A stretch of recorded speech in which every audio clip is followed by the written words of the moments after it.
ನೀವೇನಾದರೂ ನಮ್ಮ ತುಮಕೂರಲ್ಲಿ ಒಂದು ಡಿಫ್ರೆಂಟ್ ಆಗಿರೋ ಐಸ್ ಕ್ರೀಮ್ನ ಟ್ರೈ ಮಾಡಬೇಕು ಅಂತ ಇದ್ದೀರಾ? ಹಾಗಾದರೆ ಈ ವಿಡಿಯೋನ ಕಂಪ್ಲೀಟ್ ಆಗಿ ನೋಡಿ. ನಮಸ್ಕಾರ ತುಮಕೂರು, ನಾನು ನಿಮ್ಮ ಪ್ರೀತಿಯ ಡಾಕ್ಟರ್ ಮನೋಜ್ ಆರಾಧ್ಯ. ನಮ್ಮ ತುಮಕೂರಿನ SIT ಬ್ಯಾಕ್ ಗೇಟಲ್ಲಿ ಲೊಕೇಟ್ ಆಗಿರುವಂಥ ಫ್ರೂಟ್ ಐಸಲ್ಲಿ ಇವಾಗ variety of ice creams available ಇದೆ. ಯಾವ್ಯಾವ ಥರ ಐಸ್ ಕ್ರೀಮ್ಸ್ ನಿಮಗೆ ಸಿಗ್ತಾ ಇದೆ ಅಂದರೆ ಕಾಟನ್ ಕ್ಯಾಂಡಿ ಐಸ್ ಕ್ರೀಮ್ ಆಗಿರ್ಬೋದು, ಬಬಲ್ ಗಮ್ ಐಸ್ ಕ್ರೀಮ್ ಆಗಿರ್ಬೋದು. ಅಷ್ಟೇ ಅಲ್ಲ, ಎಲ್ಲ ತರ ಫ್ರೂಟ್ ಐಸ್ ಕ್ರೀಮ್ಸ್ ಕೂಡ ಅವೈಲೇಬಲ್ ಇರುತ್ತೆ. ಫ್ರೂಟ್ ಐಸ್ ಕ್ರೀಮ್ಸ್ ಅಲ್ಲಿ ನನಗೆ ತುಂಬಾ ಇಷ್ಟ ಆಗಿದ್ದು ಅಂದ್ರೆ ಕೋಕೋನಟ್ ಐಸ್ ಕ್ರೀಮ್ ತುಂಬಾನೇ ಚೆನ್ನಾಗಿತ್ತು.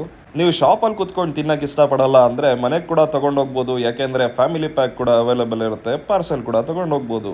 ಟೇಸ್ಟ್ ವೈಸ್ ಎಲ್ಲಾನು ಸಖತ್ತಾಗಿರುತ್ತೆ, ಒಂದಕ್ಕಿಂತ ಒಂದು ಡಿಫ್ರೆಂಟ್ ಆಗು ಟ್ಯಾಂಜಿ ಟೇಸ್ಟ್ ಇರುತ್ತೆ. ನನ್ನ ಫೇವ್ರೇಟ್ ರೆಕಮೆಂಡೇಶನ್ ಬಂದು ಬಬಲ್ ಗಮ್ ಐಸ್ ಕ್ರೀಮ್ ಹಾಗೂ ಕೋಕೋನಟ್ ಐಸ್ ಕ್ರೀಮ್ ತುಂಬಾನೇ ಸಖತ್ತಾಗಿತ್ತು. ಟೇಸ್ಟ್ ವೈಸ್ ಎಲ್ಲ ಐಸ್ ಕ್ರೀಮ್ ಸಖತ್ತಾಗಿರುತ್ತೆ, ಯಾಕೆ ಅಂದರೆ ಯಾವುದೇ ರೀತಿ ಪ್ರಿಸರ್ವೇಟಿವ್ಸ್ನ ಯೂಸ್ ಮಾಡಲ್ಲ, ನ್ಯಾಚುರಲ್ ಆಗಿರುತ್ತೆ. ಹಾಗಾಗಿ ನಾನು ಮನೆಗೆ ಕೂಡ ಪಾರ್ಸೆಲ್ ತಗೊಬಂದೆ. ಇಲ್ಲೇ ಕುತ್ಕೊಂಡು ತಿನ್ನೋದಕ್ಕೂ ಒಳ್ಳೆ ಆಂಬಿಯನ್ಸ್ ಕೂಡ ಇದೆ. ನಮ್ಮ ತುಮಕೂರಿನ ಚಿಕ್ಕ ಚಿಕ್ಕ ಮಕ್ಕಳು ಕೂಡ ಇಲ್ಲಿ ಎಂಜಾಯ್ ಮಾಡ್ತಾ ಇದ್ದಾರೆ. ನೀವಿನ್ನೂ ವಿಸಿಟ್ ಮಾಡಿಲ್ಲ ಅಂದರೆ ವಿಸಿಟ್ ಮಾಡೋದನ್ನ ಮರಿಬೇಡಿ. Fruit ice, SIT back gate, ನಮ್ಮ ತುಮಕೂರು. ನಿಮ್ಗೆ ಇಲ್ಲಿ ಐಸ್ ಕ್ರೀಮ್ ಇಷ್ಟ ಆಯ್ತಾ ಇಲ್ಲ ಅಂತ ತಿಳ್ಕೊಳ್ಳೋದಕ್ಕೆ ಒಂದು ಸ್ಟಿಕ್ಕಿ ಪ್ಯಾಡ್ ಕೂಡ ಕೊಡ್ತಾರೆ. ನಿಮ್ಮ ರೆಕಮೆಂಡೇಶನ್ ಅಥವಾ ನಿಮ್ಮ ಫೀಡ್ಬ್ಯಾಕ್ನ ಕೂಡ ಅಲ್ಲಿ ಬರೀಬಹುದು. ಸೊ ಇನ್ಯಾಕೆ ತಡ ಮಾಡ್ತೀರಾ, ವಿಸಿಟ್ ಮಾಡೋದು ಮರಿಬೇಡಿ ಫ್ರೂಟ್ ಐಸ್. ಮುಂದಿನ ವಿಡಿಯೋದಲ್ಲಿ ಸಿಗೋಣ. ಅಲ್ಲಿವರೆಗೂ ಅನ್ನದಾತೋ ಸುಖಿ ಭವ.